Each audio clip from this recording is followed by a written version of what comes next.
Ya, assalamualaikum teman-teman. Kali ini kita akan bahas kembali inovasi hipotenusa agar kalian bisa bermain seperti pro player ya. Di sini kita lihat,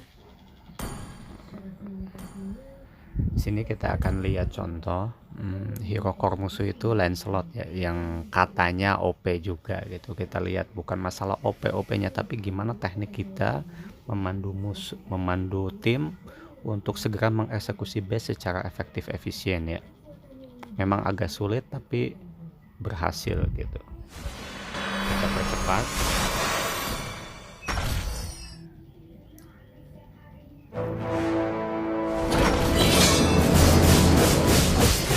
Ini kita pusatkan serangan ke garis hipotenusa ya. Apa itu hipotenusa?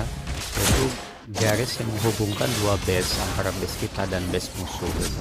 Dengan jarak yang terdekat. Itu poin pentingnya di situ. Jadi mau pakai satu hyper, dua hyper, tiga hyper sampai 4 hyper pun boleh. Selama satu tidak menjadi hyper atau tetap dijaga di mid laner. Itu kuncinya di situ pakai inovasi ini. Fungsinya apa? Fungsinya agar kita bisa mengeksekusi base secara efektif dan efisien. Itu kuncinya di situ. Jadi pusat perhatian kita fokus ke tengah gitu, ke mid lane ya. Ini kita dirusuh, hajar aja. Nah,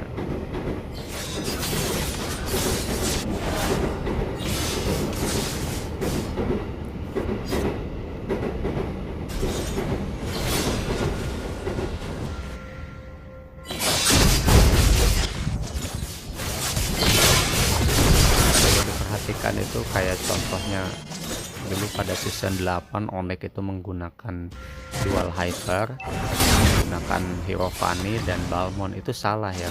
Harusnya kalau dual hyper misalnya kita pilih salah satu hyper yang bisa untuk mempush turret gitu, jadi sebagai offliner.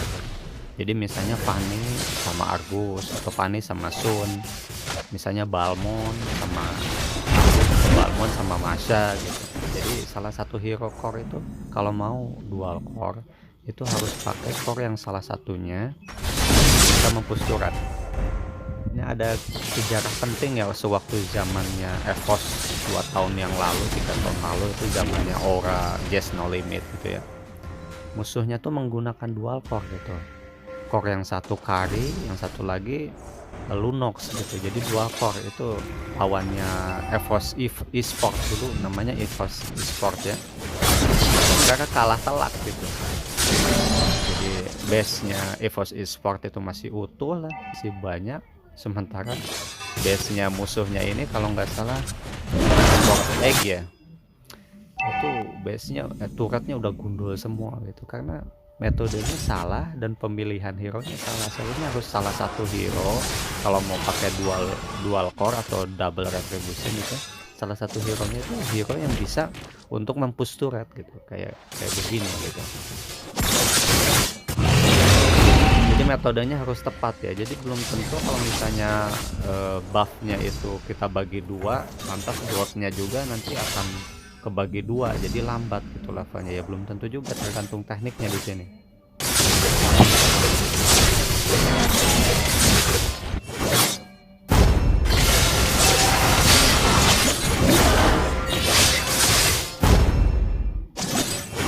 Bisa eksekusi.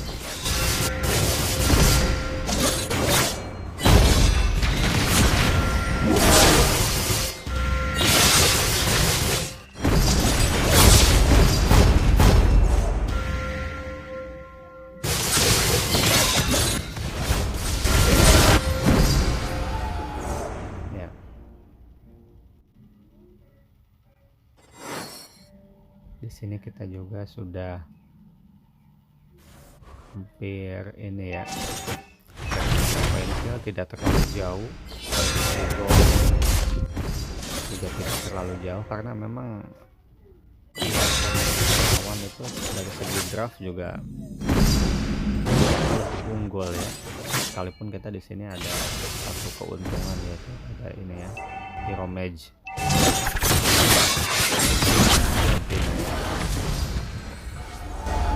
Di sini kita jadi tumbuh.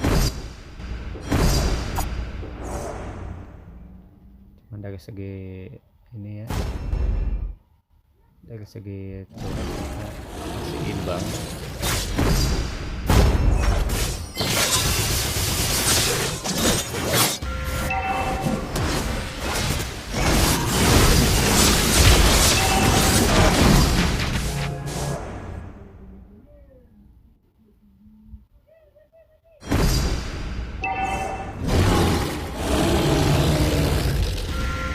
Itu harus dihentikan dulu. Kenapa? Karena kalau udah Lord darah penuh itu bahaya kalau udah sampai dekati base. Jangan sampai Lord itu dekati base ya. Kalau bisa ada hero yang bisa mengeksekusi Lord dari jarak jauh gitu. Mereka sibuk war, tinggal end aja ya. Demikian, jadi pada saat sibuk war gitu kita harus bisa split push juga gitu. Seperti itu tekniknya.